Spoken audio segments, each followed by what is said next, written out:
खोपोली विधानसभा मतदारसंघामध्ये कासार्डे नांदगाव पंचक्रोशीसाठी नितेश राणे यांनी ज्या पद्धतीने विकासाचा भिजून दिला आणि विकासाची खऱ्या अर्थाने जी मूर्तमेढ रोवली आहे ते या संपूर्ण गावामध्ये ही विकासाची मूर्तमेढ नेमकी काय आहे, कशा पद्धतीने येता काळ जो आहे तो नितेश राणेंच्या माध्यमातून या गावांसाठी सुवर्णमय असणार आहे, त्या सगळ्या गोष्टींवर आपण जर संवाद साधणार आहोत. या चित्र आणि एकूणच त्या पंचक्रोशीसाठी राजीनामा देऊन नितेश राणेंसोबत निवडणूक येणारे आदरणीय संतोष कानडे. नमस्कार, काय सांगाल कशा पद्धतीने त्या भागाचा विकास होतो? एक सक्षम उमेदवार आणि ज्यांनी गेली 10 वर्ष या मतदारसंघाचं प्रतिनिधित्व केलेलं आहे असे उमेदवार आणि त्या उमेदवारांचा आज अजेंडा मतदारांपर्यंत घेऊन जात असताना आपल्याला नेमक्या काय आपल्या भावना? मी 35 वर्ष राजकारणामध्ये काम करत असताना राणे साहेबांसोबत सुद्धा मी काम केलेलं आहे आणि आता त्यांचे चिरंजीव नितेशजी राणे यांच्यासोबतही काम केलेलं आहे. कामाची पद्धत सेम राणे साहेबांसारखीच आहे. मी तुम्हाला सांगेन, मग आम्ही विरोधी पण बसलेलो आहोत आणि सत्तेमध्ये पण होतो. मग सत्तेमध्ये असताना आदरणीय राणे साहेबांनी जी कामाची पद्धत, जे व्हिजन, तेच नितेशजी राणे व्हिजन असणारा नेता आहे. त्यांच्याकडे दूरदृष्टी आहे आणि दूरदृष्टीच्या माध्यमातून ते पुढे इथे काय होऊ शकतं. आम्हाला देवगड आणि विजयदुर्ग हे पर्यटनदृष्ट्या विकसित झालेले 2 गावं शहरं आहेत मोठी आणि त्या शहरांना लागून नांदगाव आणि कासार्डे आणि तरळे हे गाव आहे. हे गाव हायवेला आहेत म्हणून त्यांनी पहिलं काय केलं, पहिलं विजयदुर्ग टू तरळा हा मोठा हायवे जो 250 कोटीचा रस्ता मंजूर केला. त्यानंतर नांदगाव टू देवगड हा पण जवळजवळ 250-300 कोटीचा रस्ता मंजूर केला. याचं कारण असं आहे, ज्यावेळी रस्ता तुमचा सुस्थित होतो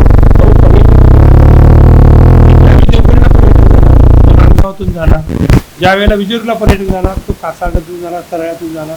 म्हणजे ही तिन्ही गावं आमची शहर भाग म्हणून विकसित होण्यासाठी फार मोठी या दृष्टिकोनातून मदत झालेली आहे. त्याचप्रमाणे सगळ्यात सांगायची आनंदाची गोष्ट म्हणजे आत्ताच नितेशजी राणे साहेब असतील, आमचे मार्गदर्शक तुमच्या माध्यमातून मार्केट यार्डचं निर्मिती नांदगावमध्ये झालेली आहे. नांदगाव वगैरे यामध्ये रेल्वे आहे. आता रेल्वे, हायवे या सगळ्या गोष्टी एकत्र झाल्यानंतर नांदगाव सिटी ही डेव्हलप व्हायला आता सुरुवात झाली आणि म्हणूनच म्हणतो, कारण नितेशजी राणे साहेब का पाहिजे फक्त आता त्यांच्याकडे धमक, त्यांच्याकडे विकास करण्याची पात्रता. मी स्वतः विधानसभेमध्ये ज्या वेळी अधिवेशन होतं त्यावेळी मी त्यांच्यासोबत गेलेलो आहे. त्यांची आक्रमकता जी आपल्या कोकणाबद्दलची आहे जी राणे साहेबांची आहे तीच म्हणजे त्यांच्यापेक्षा 5 पाऊल पुढे आहेत हे. त्यामुळे आम्हालाही काम करण्याला ऊर्जा मिळते आणि गेल्या 35 वर्षामध्ये जसं मी काम करतो त्याच जोमाने आजही मी करतो.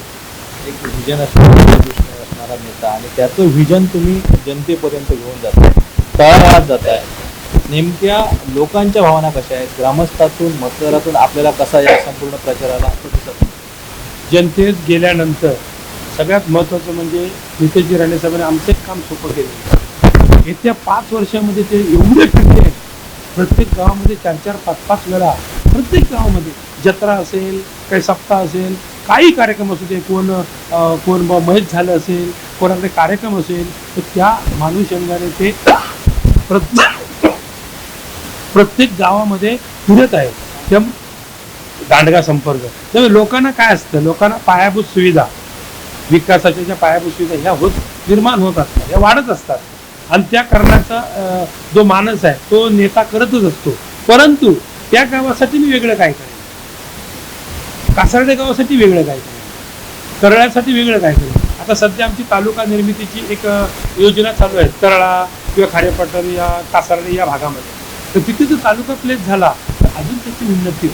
म्हणजे जे आमचे ग्रामीण भाग आहेत ते विकसित होण्यासाठी आदरणीय नितेशजी राणे साहेबांसारखा धालाटीचं नेतृत्व असेल तर ते आम्हाला धमाक्यामध्ये ती वस्तुस्थिती निर्माण करून देऊ शकते.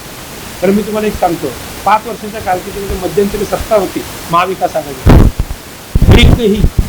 एकही असं काम की जे काम बाबा 200 ते 500 लोकांना त्याची हे होईल, म्हणजे 200 ते 500 लोकांना त्याची काय फायदा होईल अशी एकही योजना राबवली नाही. आणि येत्या काळामध्ये राणे साहेबांचं मला एवढं अभिमान वाटतो, आमदार साहेबांचा 8 वर्ष ते विरोधी आमदार होते आणि येत्या 2 वर्षामध्ये त्यांनी एवढा निधी आणला. सगळे रस्ते, सगळ्या गावातली फुलं, सगळ्या गावातल्या पायवाटा की क्वचित राहिल्या असतील असं काही म्हणत नाही. ह्या ज्या 2 वर्षामध्ये काम करणं एवढं सोपं नाही आणि एवढे 2,500 ते 3,000 कोटी रुपये आणून ते कोटी रुपये खर्च करणं यात फार मोठी शक्ती लागते. कारण अधिकारी हे काम करत नसतात. एवढा पैसा आलेला खर्च करणं यालाही डोकं लागतं आणि ते डोकं आदरणीय आमदार संतोष कानडे आणि दूरदृष्टी असणारा नेता आणि विकासाचं विजन असणारा नेता. जवळपास 8 वर्षाचा जो काही बॅकलॉग होता विरोधी आमदार म्हणून, मात्र 2 वर्षात सत्तेमध्ये दाखल झाल्यानंतर या आमदारांनी हा संपूर्ण बॅकलॉग भरून काढला आणि जवळपास 2,500 ते 3,000 जो विकास निधी आहे तो या संपूर्ण मतदारसंघामध्ये त्यांनी वापरलेला आहे. त्यामुळे जनता मोठा प्रतिसाद देतो आणि येणारा काळ जो असतो तो व्यक्त करतायत. त्यामुळे काहीच कधी भेटेल.